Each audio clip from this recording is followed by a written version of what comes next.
यीशु मसीह के अजीम और जलाली नाम में आप सबकी खिदमत में सलाम पेश करता हूँ। आप सबको खुदावंद के घर में बहुत बहुत खुश आमदीद। हालेलुया। सब खुश हैं। खुदावंद को जलाल दें फिर ज़ोरदार तालियां। ज़रा ज़ोर से बजाइए। हालेलुया। ज़ोर से और ज़ोर से। हालेलुया।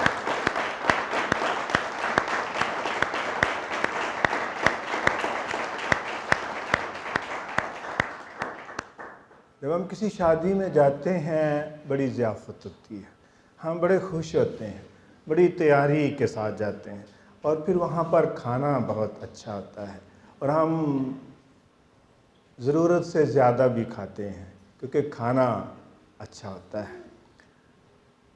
खुदावंद के घर में आना, खुदावंद की ज़ियाफ़त में शिरकत करना है और इसलिए हमें बहुत ही ज़्यादा खुश होना चाहिए और घर से बड़ी खुशी और तवक्को के साथ आना चाहिए कि खुदावंद मुझे अच्छा मन खाना देने को है जो मेरी किसी न किसी ज़रूरत को पूरा करेगा, क्योंकि खुदावंद हम जानते हैं और ये ईमान भी रखते हैं कि खुदावंद बर वक्त बोलता है। तो जब वो बर वक्त बोलता है तो फिर वो बर वक्त हम सब की अपने पाक कलाम के ज़रिए से भी ज़रूरत पूरी करता है और फिर खुदावंद के घर में ख़ास हुज़ूरी होती है जब उसकी हम्द व सना और परस्तिश की जाती है। पाक कलाम बयान करता है कि तू कुद्दूस है, तू जो इस्राएल की हम्द व सना पर तख्त नशीन है। खुदावंद अपने लोगों की हम्द व सना को तख्त के तौर पर इस्तेमाल करके उनके दरमियान अजीब व गरीब काम करता है जो उनकी समझ से बालातर होते हैं। आमीन। आइए मेरे साथ देखें मरकुस की इंजील पहला बाब 35 आयत। कलाम में यूँ लिखा है, और सुबह ही दिन निकलने से बहुत पहले वो उठकर निकला और एक वीरान जगह में गया और वहाँ दुआ की। कलाम का पढ़ा और सुना जाना हम सब के लिए बरकत का बायस हो। आमीन। आज दुआ के ख़ास मज़मून के बारे में मैं खुदावंद की आवाज़ कलाम में से आप तक पहुँचाना चाहता हूँ। शख्सी दुआ में जगह और वक्त का मुकाम। शख्सी दुआ में जगह और वक्त का मुकाम। सो आज हमारा मज़मून है शख्सी दुआ में जगह और वक्त का मुकाम। जो पाकलाम का हिस्सा पहले भी तलावत किया गया है, स्टीफ़न पी जॉन बेटे ने पढ़ा है, उसमें खुदावंद ने ख़ास तौर पर ज़िक्र किया, जब तू दुआ करे तो फिर क्या करे, अपनी कोठड़ी में जा, वहाँ दुआ कर। तेरा बाप जो पोशीदगी में देखता है तुझे बदला देगा। सो आज शख्सी दुआ के दो पहलुओं पर हम गौर कर लेंगे। सो पहली बात जगह के हवाले से खुदावंद यीशु मसीह ने भी ज़िक्र किया कि जब तू दुआ करे तो अपनी कोठड़ी में जाकर दुआ कर। तो यहाँ पर शख्सी दुआ की तो बात है, लेकिन जगह की खुदावंद ने बात की है कि तेरी दुआ की जगह कोई कोठड़ी, कोई जगह होनी चाहिए। सो हमारी ये कोठड़ी ज़रूरी नहीं कि कोठड़ी ही हो सकता है कि एक ही कमरा हो तो अब वही उसी के अंदर कोई कोठड़ी बनानी पड़ेगी। फ़र्ज़ किया, ठीक है। जब मैं छोटा था तो हमारा एक ही कमरा होता था, एक ही कोठा होता था, वही सारा कुछ था, ठीक है। अब खुदावंद का शुक्र है कि ज़्यादा है, खुदावंद का शुक्र हो। तो कोठड़ी में जा और वहाँ पर दुआ कर। सो हम सब की कोई कोठरी या कोई मखसूस जगह या मुकाम दुआ के लिए होना चाहिए। क्यों? क्योंकि मखसूस जगह पर एक एहसास आपका बढ़ता है, या मखसूस जगह का एहसास बढ़ता है, या आपका एहसास बढ़ता है, या उस मखसूस जगह का एहसास आपके सामने है। तो वहाँ जब आप जाते हैं तो आपका दुआ करने को खुद ब खुद दिल करता है। आपने ये तजर्बा किया होगा। और कभी कभी घर में आपको जगह बदलनी पड़ती है, हमें भी बदलनी पड़ती है। जब ये जगह बदलती है तो थोड़ी सी आपको दिक्कत पेश आती है, यकसुई में, कंसंट्रेशन में आपको थोड़ी सी दिक्कत पैदा होती है। लेकिन अगर आप आने वाले दिनों में मुसलसल उसी जगह को इस्तेमाल करते हैं, फिर आप एडजस्ट हो जाते हैं। मिसाल के तौर पर खुदावंद यीशु मसीह के नमूनों को आप देखें। पाक कलाम में, अनाजील में यीशु मसीह की दुआ के बारे में 5 जगहों का जिक्र किया गया है। खुदावंद पहाड़ पर जाकर दुआ किया करते थे, पहाड़ पर अलहदगी में, जहाँ कोई और किस्म की मदाखलत, मुज़ाहमत वगैरह ना हो। रसूलों के चुनाव के वक्त भी खुदावंद पहाड़ पर दुआ करने चले गए, और पाक कलाम बयान करता है कि सारी रात, the whole night he prayed, तो पहाड़ पर। फिर पाक कलाम यीशु के बारे में बयान करता है कि खुदावंद बाग में, बागे गतसिमनी में अपने दस्तूर के मुताबिक, लूका 22:39 में यह ख़ास वर्ड लिखा है, दस्तूर। उनकी रूटीन थी इस बाग में जाकर दुआ करने की। फिर एक और जगह पर जो मैंने हवाला पढ़ा है, यहाँ पर वीरान जगह का जिक्र किया गया है, जहाँ आना जाना नहीं है, ताकि वो पूरी यकसुई और संजीदगी और बैरूनी मुदाखलत के बग़ैर दुआ कर सकें। तो इस तरह से हमें अपने घर में ऐसा करना चाहिए। बाज़ घरों में मैंने देखा भी कि उन्होंने अपने घर में एक छोटी सी जगह, छोटा कमरा, बहुत ही छोटा कमरा, कोई 5 बाय 6 फुट का, इस तरह का बनाया हुआ है। वहाँ सारे जाके दुआ करते हैं अपने अपने वक्त में, जो भी उनका वक्त है। तो मुझे ये भी मौका मिला देखने का, हमारे घर की बैक पे घर है, मैं वहाँ जाया करता था बहुत साल पहले। एक दिन उन्होंने मुझे दिखाया वो कमरा, तो मुझे बहुत खुशी हुई। बहुत छोटा कमरा था, ये समझ लें कुछ 4 बाय 6, 4 बाय 5 का कमरा होगा। लेकिन वो मखसूस जगह, everybody was going there and praying there, वहाँ जाता और दुआ करता। तो वो मखसूस जगह जो आप बना लेते हैं, वहाँ आपका खुद ब खुद दिल करेगा दुआ करने को। हत्ता कि हम अपने घर में, हमारे घर में कोई मखसूस जगह नहीं है कि जहाँ हम जाके बैठते हैं, लेकिन कभी हम एक बेड पे बैठते हैं, एक कोना है, वहीं दिल करता है, वहीं मैं जाके बैठता हूँ। मेरी वाइफ भी ऐसे ही करती हैं। तो मैं देखता हूँ कि हम अपनी अपनी जगह पे बैठ के, उसी जगह पे बैठना मुझे अच्छा लगता है।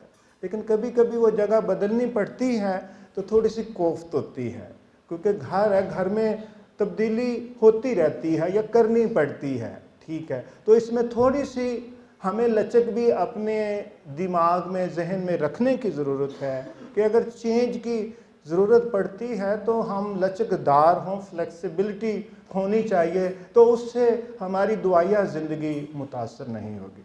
जगह के हवाले से, जगह इस कदर अच्छी है, एक मुकर्रर कर लेना, आपने सुना होगा इंग्लिश मुहावरा, हैबिट्स डाई हार्ड, आदतें मुश्किल ही से मरती हैं।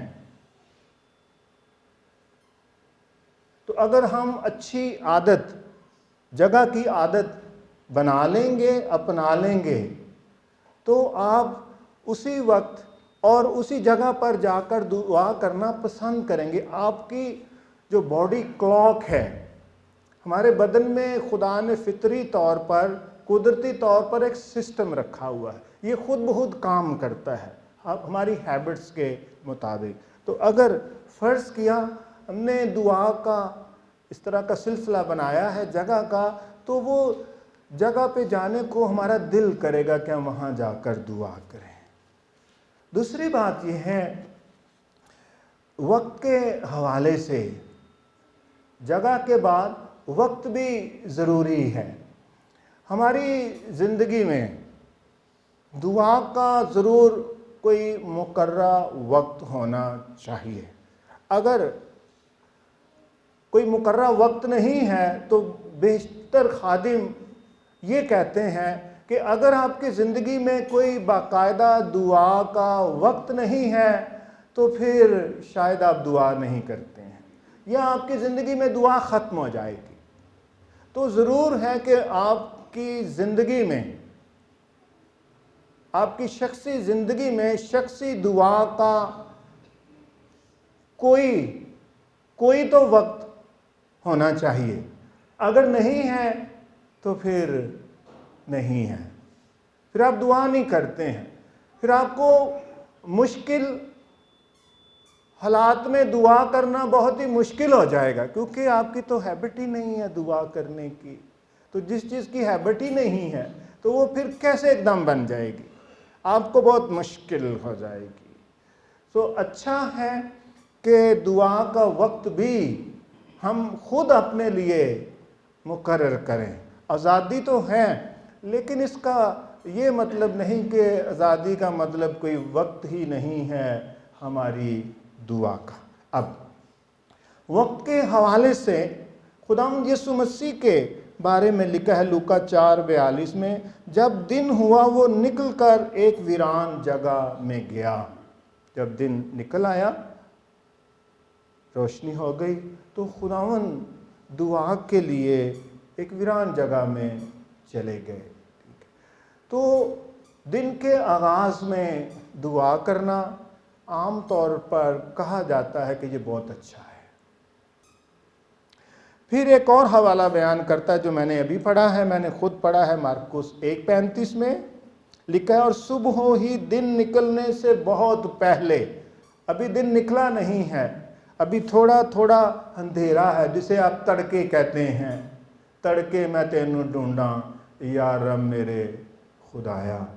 तड़के बहुत अर्ली दुआ करने की हैबिट बहुत अच्छी हैबिट है, और खुदावंद ने ये अपनाई हुई थी, और ये बहुत ही मुफीद है। इससे पहले कि और काम किए जाएं या कामों का हजूम हमें घेर ले और बच्चे उठ जाएं, कोई दूध मांग रहा है, किसी का पैम्पर चेंज करना है, कुछ और करना है, तो अच्छा है कि उससे पहले ये काम, ये दुआ का सिलसिला कर लिया जाए। और खुदावंद यीशु मसीह की हमारे सामने एक बहुत अच्छी और सुप्रीम एग्जाम्पल और नमूना है जिसे हम फॉलो कर सकते हैं। एक और नमूने की बात, यशवा की किताब 4 जगहों पर यह बयान करती है कि यशवा सुबह सवेरे उठता था और वो ग्रेट लीडर था।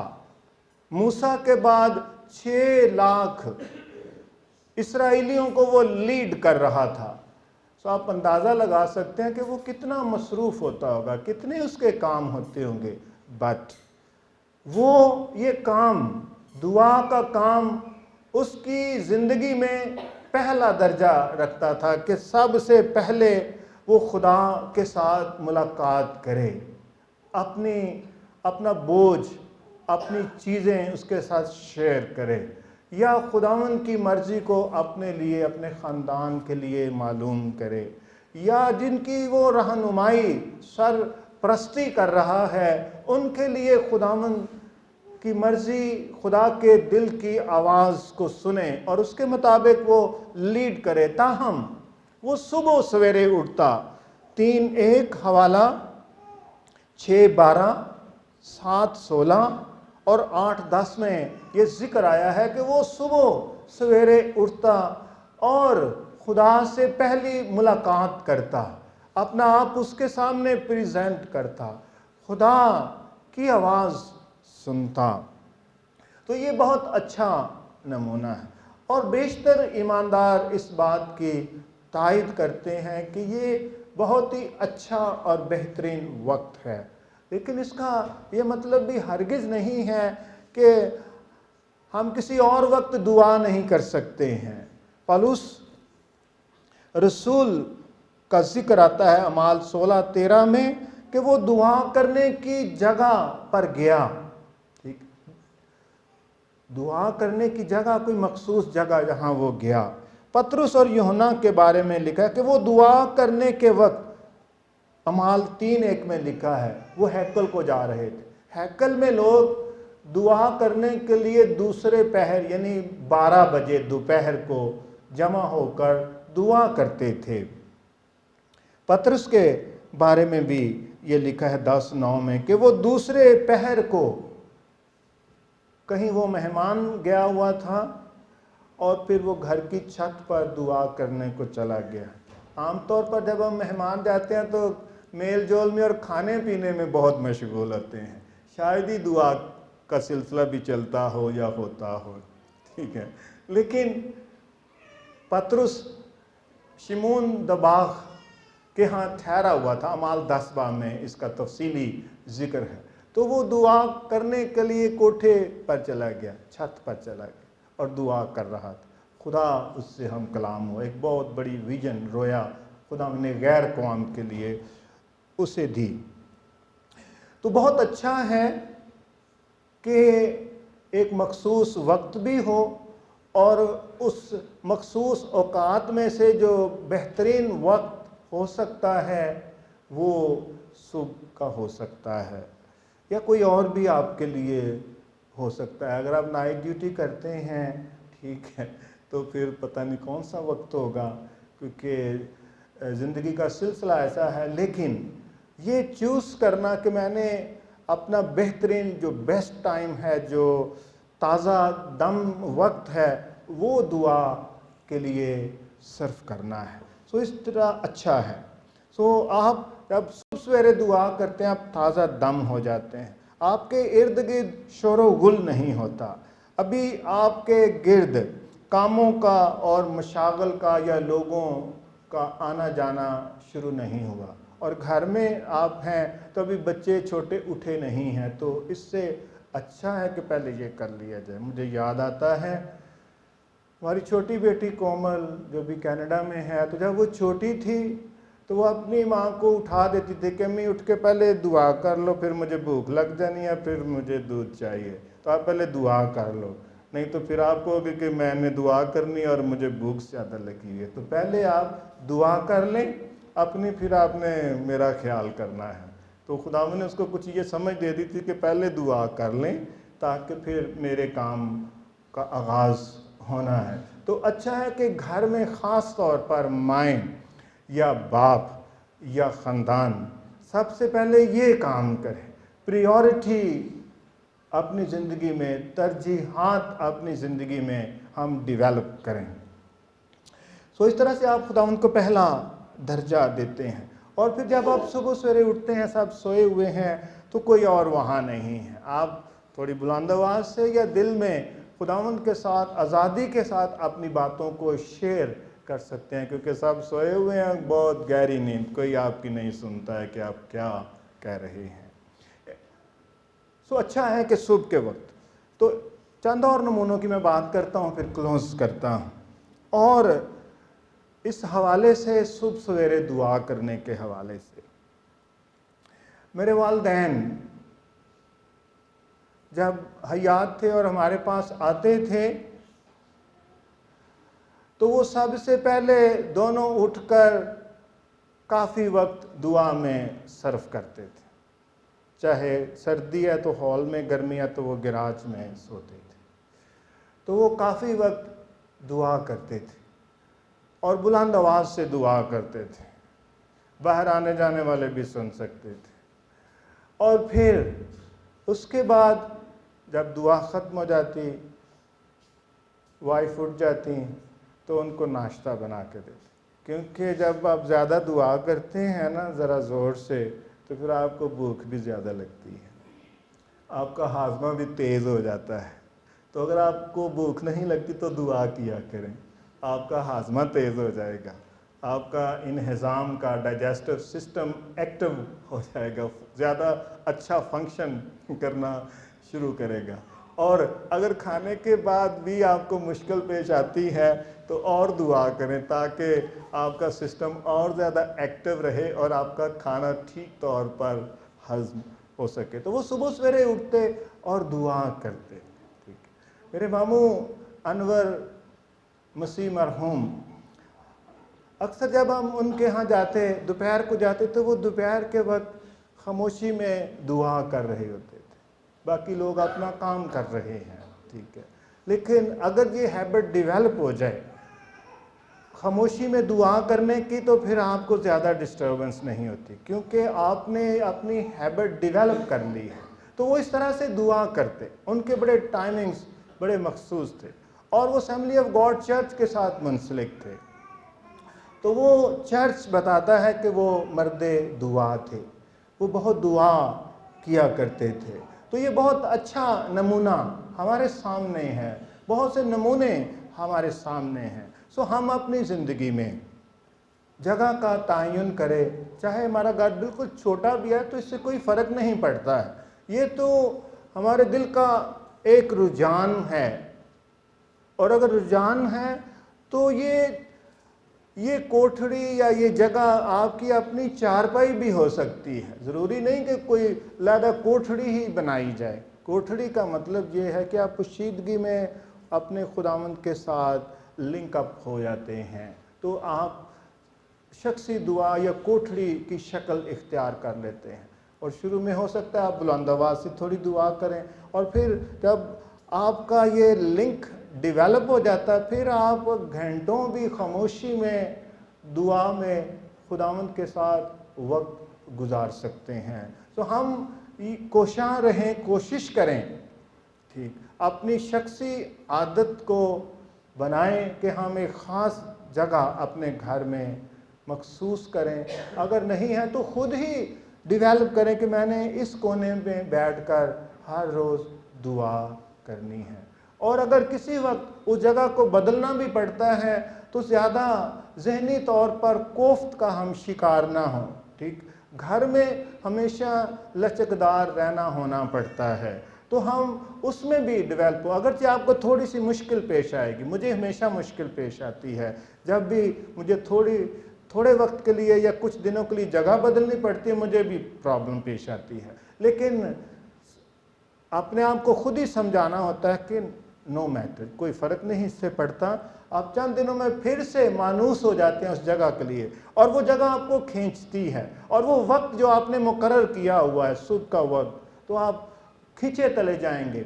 हम आम तौर पर, मैं और मेरी वाइफ, या नाश्ते से पहले या नाश्ते के फ़ौरन बाद दुआ करते हैं, क्योंकि उसके बाद हमारी जो छोटी नस्ल है वो उठ जाती है, फिर कोई इधर से आ रहा है, कोई उधर से आ रहा है, और वो अपने तराने गाते फिर रहे हैं, कोई दादी दादा, ये जो उनके काम हैं, ठीक है, उनके साथ फिर आप दुआ नहीं कर सकते हैं। ठीक, तो कोशिश ये करते हैं कि उससे पहले पहले ये कर लिया जाए, लेकिन समटाइम्स ऐसा नहीं होता है, किसी वजह से लेट हो जाते हैं, तो फिर बाद में मैं देखता हूँ कि हमें दुआ करना मुश्किल हो जाता है, कलाम पढ़ना मुश्किल हो जाता है, क्योंकि वो खुद बाइबल पकड़ना चाहते हैं और उसके साथ खेलना चाहते हैं। सो हम अपनी शख्सी ज़िंदगी में अपनी कोठरी का रुझान डेवलप करें, अपने वक्त का तयन करें और कोशिश करें कि उसके साथ आप लिंकअप रहें, और इस तरह से आपकी शख्सी दुआ की आदत डेवलप हो जाएगी। और जब आपकी शख्सी दुआ की आदत डेवलप हो जाए तो फिर ये कम ही टूटती है, क्योंकि ना अच्छी आदतें जल्दी ख़त्म होती हैं और ना बुरी आदतें जल्दी इंसान को छोड़ती हैं। तो अच्छा है कि हम जब से खुदावंद के पास आए हैं उस वक्त से हम अपनी ज़िंदगी में दुआ, शख्सी दुआ की आदत डेवलप कर लें, और आप देखेंगे कि एक अजीब सा पीस, एक सुकून आपके बातिन में है, क्योंकि आप हर तरह के हालात को खुदावंद के सामने लाते हैं और खुदावंद से आप कुमक और मदद पाते हैं। खुदावंद आपकी मदद और रहनुमाई करता है। खुदावंद आपको मुख्तलिफ मुश्किलात पर गालिब आने की या उनमें कायम रहने की या उनमें से गुज़रने की आपको तौफीक और ताकत बख्शता है। खुदावंद अपने पाक कलाम के वसीले से हम सबको बरकत दे, ताकि हम अपनी शख्सी दुआया ज़िंदगी में मखसूस जगह और वक्त की आदत को डेवलप करें, उसके कारबंद रहें और दुआया ज़िंदगी में हम आगे बढ़ते चले जाएं। खुदावंद आप सबको बरकत दे।